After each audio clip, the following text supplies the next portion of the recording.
प्रश्न 3।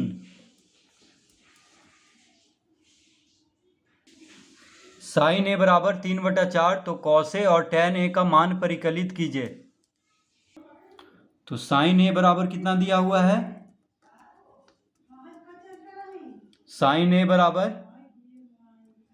3/4।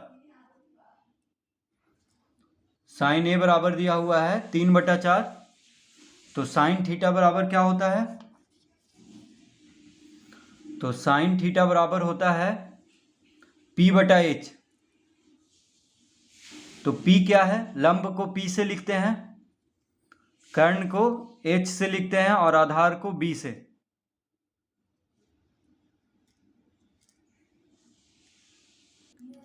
तो समकोण त्रिभुज में 3 भुजा होता है। कौन कौन होता है? तो समकोण के सामने का भुजा को कर्ण कहते हैं। तो देखिए AC क्या हो गया? कर्ण, यानी समकोण, यानी 90 डिग्री जहाँ पे कोण बन रहा है उसके सामने का भुजा को कर्ण कहते हैं। और बाकी दोनों क्या हो जाता है? एक आधार हो जाता है, एक लंब। तो साइन थीटा बराबर P/H यानी लंब बटा कर्ण। कॉस थीटा बराबर क्या होता है? B/H यानी आधार बटा कर्ण। और टैन थीटा बराबर होता है P/B यानी लंब बटा आधार। तो यहाँ पे साइन ए बराबर 3/4 दिया हुआ है। तो साइन थीटा बराबर क्या होता है? P/H होता है। तो थीटा के जगह पे ए है और कोई फर्क नहीं पड़ रहा है, बस थीटा के जगह पे क्या है? ए है। तो हम यहाँ पे लिखेंगे साइन थीटा बराबर क्या होता है? P/H। तो साइन ए बराबर क्या लिख देंगे? P/H, क्योंकि थीटा के जगह पे बस ए है। ठीक है, तो साइन ए रहे चाहे साइन थीटा रहे चाहे साइन बी रहे, P/H ही होगा। यानी साइन जहाँ पे भी देख लेना है वहाँ पे क्या लिख लेना है? P/H। वहाँ पे क्या समझना है कि लंब बटा कर्ण होता है। तो साइन थीटा बराबर क्या होता है? P/H। तो हम P/H बराबर लिख लेंगे 3/4, यानी साइन ए के जगह पे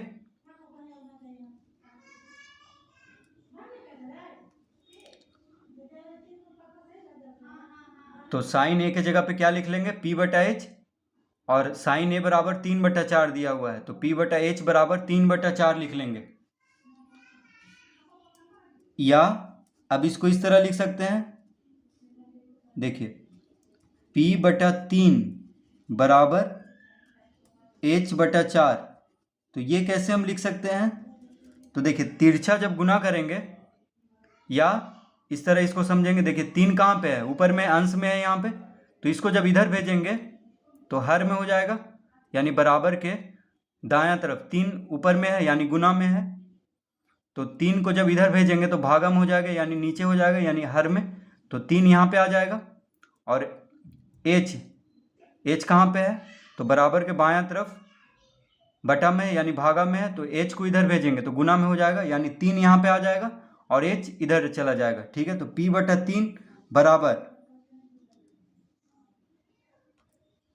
P/3 बराबर H/4 हम लिख सकते हैं, इसको कोई फर्क नहीं पड़ रहा है।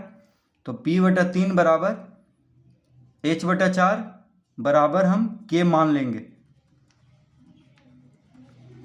ठीक है, P/3 बराबर H/4 बराबर K मान लेंगे, यानी P/3 K के बराबर है और H/4 K के बराबर है। हम ये मान लिए हैं तो हम यहाँ पे लिख लेंगे माना।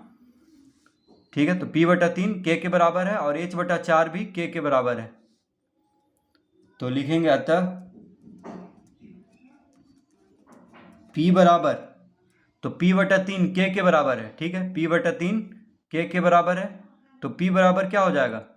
तिरछा गुना कर देंगे तो 3 गुना K, 3K हो जाएगा, कॉमा। देखिए P/3 K के बराबर है तो P बराबर हो जाएगा 3K, 3 गुना K यानी 3K। अब H/4 K के बराबर है तो H बराबर क्या हो जाएगा? H बराबर हो जाएगा, तो H/4 K के बराबर है तो H बराबर 4 और K को गुना कर देंगे यानी तिरछा गुना हो जाएगा। क्योंकि ये भागा में है तो 4 को इधर भेजेंगे बराबर के दायां तरफ तो गुना में हो जाएगा, यानी 4K लिख देंगे। तो P बराबर कितना आ गया? 3K और H बराबर आ गया 4K। तो देखिए P और H तो समकोण त्रिभुज में लंब को P कहते हैं, कर्ण को H और आधार को B। तो P और H तो मालूम हो गया है समकोण त्रिभुज में। अब आधार निकाल देना है, यानी B निकाल देना है। ठीक है, क्योंकि समकोण त्रिभुज में लंब, कर्ण और आधार होता है। तो P और H तो मालूम है, तो B निकालना है। तो देखिए P और H मालूम हो गया है।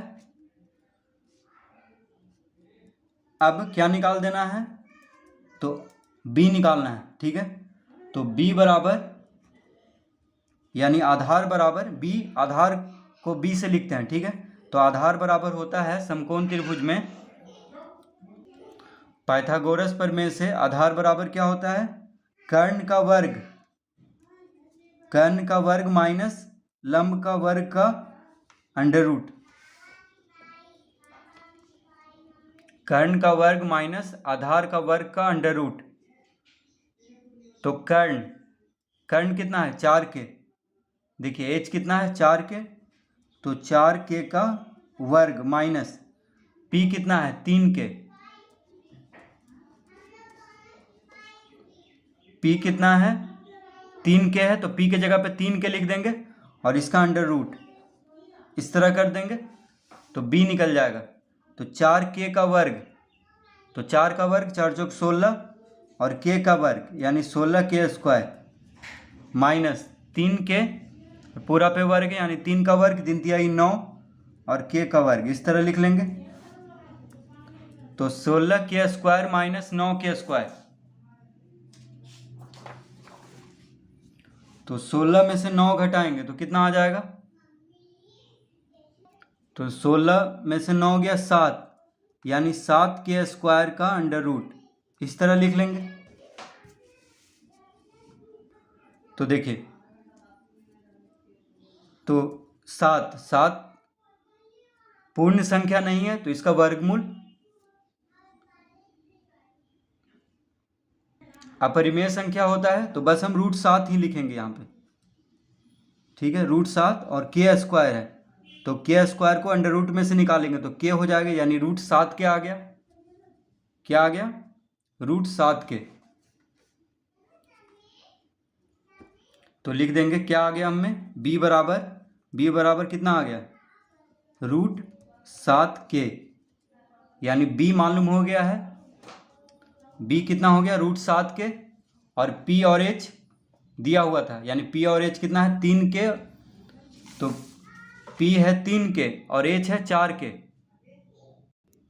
p है 3k और h कितना है, 4k, और b हम अभी लाए हैं,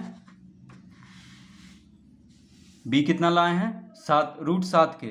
ठीक है, तो लंब, आधार और कर्ण तीनों ज्ञात हो चुका है। अब यहाँ पे क्या पूछ रहा है प्रश्न में, cos A और tan A का मान परिकलित कीजिए। तो लिखेंगे अतः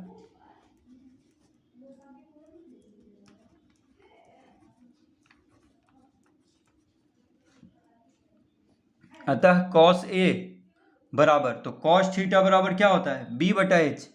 cos थीटा बराबर क्या होता है, b बटा h, यानी आधार बटा कर्ण होता है cos थीटा बराबर, तो थीटा की जगह पे बस a है।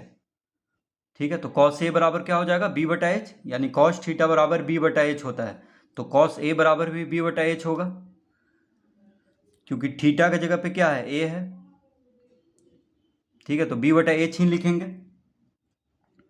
तो cos थीटा बराबर b बटा h होता है, तो यहाँ पे b बटा h लिख लेंगे। अब देखिए b कितना है, b हम लाए हैं √7k, b कितना लाए हैं, √7k, और h कितना ऊपर लिखे हैं, 4k,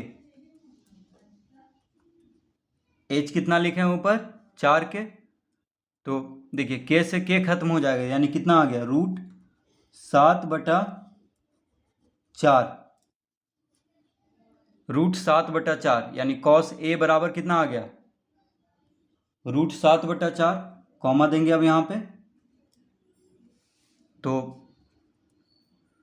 b कितना लाए थे, √7k, और h कितना है ऊपर में लिखा हुआ है, तो h है 4k और p 3k है, यानी आधार कितना है, √7k है और कर्ण 4k है। तो cos थीटा बराबर होता है आधार बटा कर्ण, तो देखिए कॉस ए बराबर क्या लिख देंगे, आधार बटा कर्ण, क्योंकि थीटा की जगह पे ए है तो कॉस ए बराबर लिख देंगे आधार बटा कर्ण, यानी आधार है √7 के और कर्ण है 4 के और लंब कितना है 3 के, तो लंब से यहाँ पे कोई मतलब नहीं है, तो बस √7 के बटा 4 के लिखेंगे, के से के खत्म हो जाएगा यानी √7 बटा 4 आ गया, कॉमा देंगे। अब कह रहा है tan a, तो tan a बराबर यानी tan थीटा बराबर क्या होता है P बटा B, क्या होता है P बटा B, तो यानी tan थीटा बराबर होता है लंब बटा आधार, तो थीटा की जगह पे a है तो tan a बराबर क्या लिख देंगे P बटा B, तो P कितना है यहाँ पे ऊपर में देखिए 3 के है यानी लंब है 3 के, और B कितना लाए थे हम √7 के यानी आधार कितना है √7 के, तो के से के खत्म हो जाएगा यानी 3 बटा √7 लिख देंगे, 3 बटा √7, तो इसका उत्तर आ चुका है, यानी cos a बराबर हो गया √7 बटा 4 और tan a बराबर हो गया 3 बटा √7।